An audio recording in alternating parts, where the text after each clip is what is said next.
Service in Sterling, Virginia has issued a special marine warning for Chesapeake. Wait.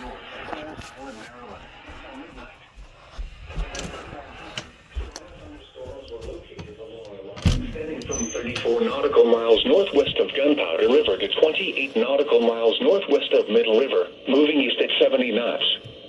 Hazard, wind gusts 34 knots or greater. Source. Any flex?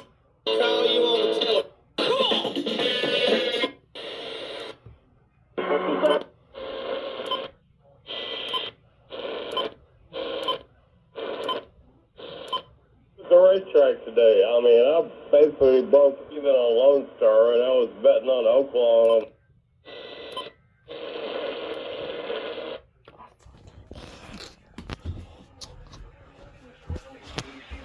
What?